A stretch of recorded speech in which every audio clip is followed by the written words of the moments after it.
I'm talking today to Nigel Waller, who is the CEO and founder of Movirtu, which is a mobile identity management solutions company. Nigel, how did the company start? What was the kind of magic moment when you saw the kind of opening for this product? Yeah, good morning, Russell. Company was founded by myself in 2008.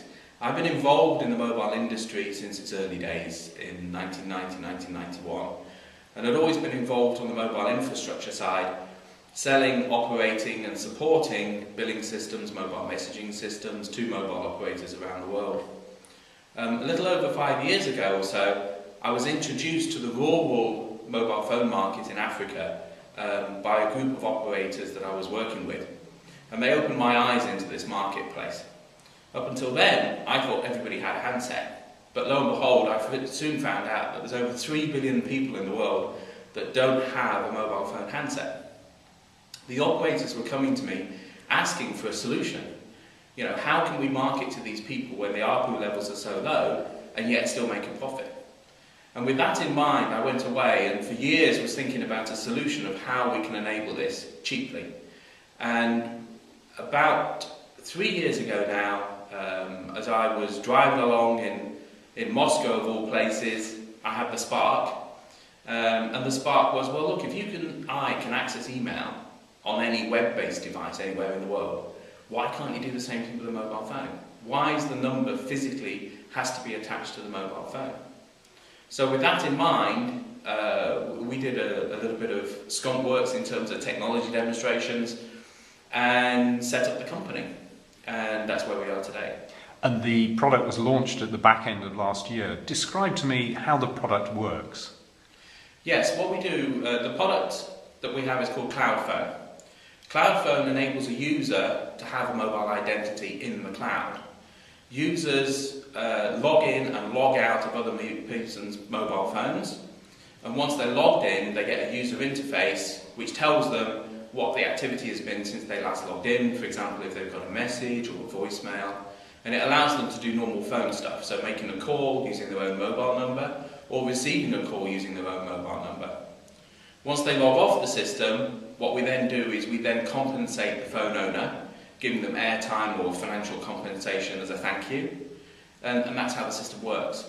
And the attraction for the operator is that it's cheaper to deliver a virtual phone to low income customers than it is to deliver a SIM to those. How much does it cost to deliver a SIM to a typical rural user?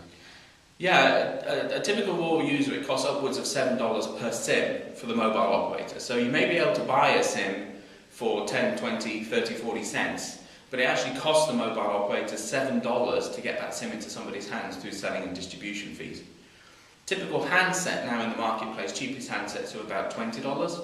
You can buy cheap imports, second-hand imports for $10 upwards.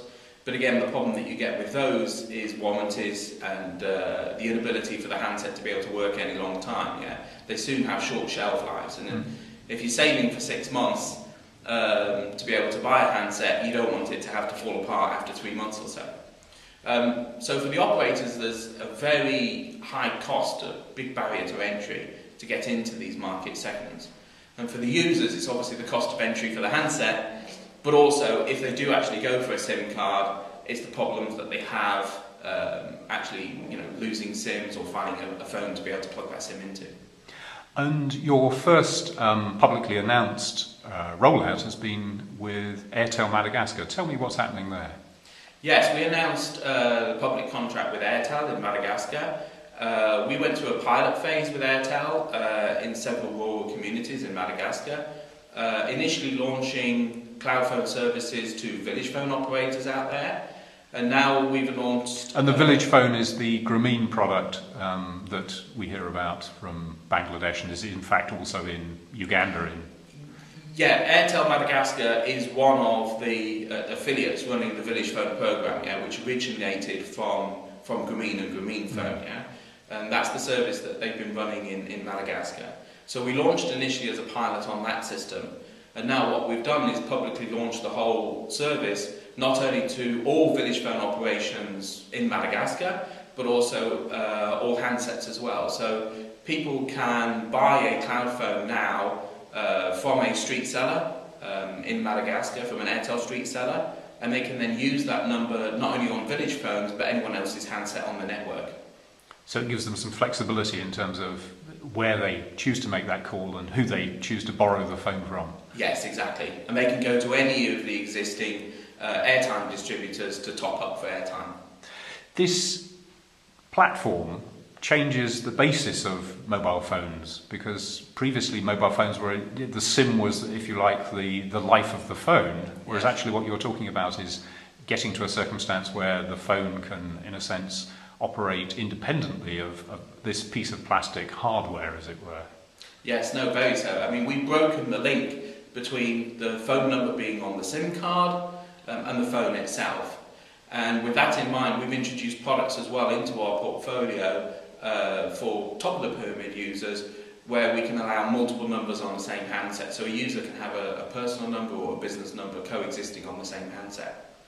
And are there other countries in Africa where you're currently trialling the product? Yes, no, we are live in other countries in Africa, and we hope to be announcing some of those operations very shortly. Nigel, thanks for talking to me today.